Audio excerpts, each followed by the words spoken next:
Hello folks, this is Arthanaja from InspiredWise.com and today we are going to talk about the Oppo Reno 3 Pro.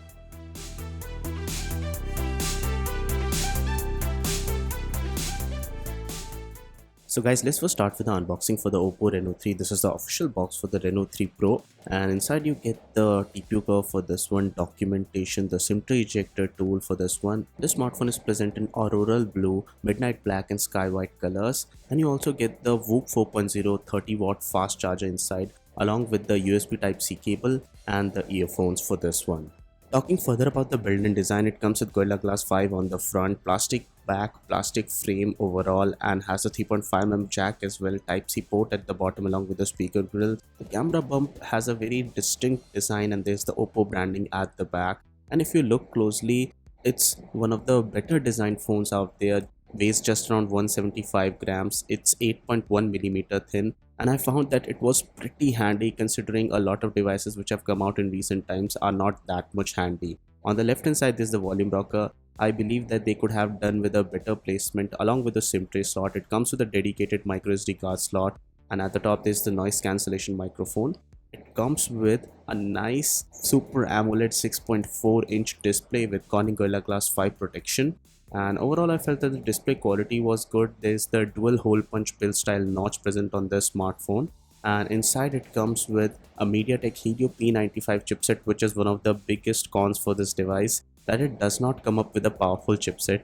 And it comes with a UFS 2.1 storage, 128 or 256 gigabytes of internal storage with 8 GB of RAM. There's the 64MP f1.7 primary camera shooter, a 13 megapixel telephoto shooter, an 8 megapixel ultra wide shooter, and a 2 megapixel black and white sensor with also support for depth sensing. And I found that the camera UI was good enough. There are a lot of modes present inside the camera UI which allow you to do a lot of things. The 44MP selfie camera is also one of the highlights for the smartphone.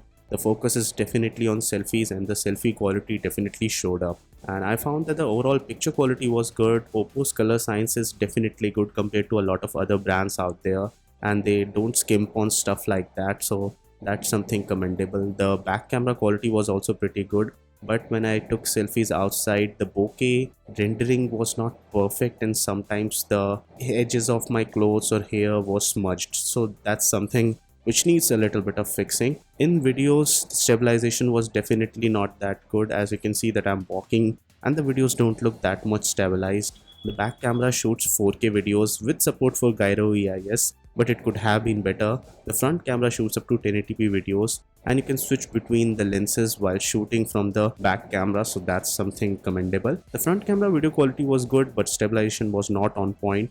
And if we talk about the in-display fingerprint scanner on this one, it worked pretty good, so that's not a big issue here.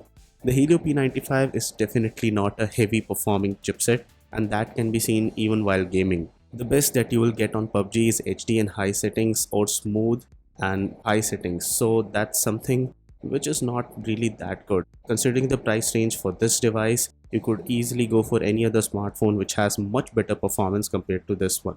The read-write speeds and benchmark scores are a saving grace, but the real-world performance could have been better. It supports CAM2 API, but finding a working GCAM port for MediaTek chipset would be really tough. It supports Widevine L1. And if we talk about the UI, it's ColorOS, and ColorOS comes with a lot of bloatware. It looks really dated. You can uninstall the bloatware though, but still the looks and overall feel is really dated on these smartphones, and that's something which could have been better. For sure, there's a 4025 mAh battery on this one, which is good enough for your normal day-to-day usage. There are a lot of good things on this device as well, but considering the fact that it retails for a price of around 27,999 in India, it's seriously an overpriced smartphone and does not pack in too much to justify the high pricing.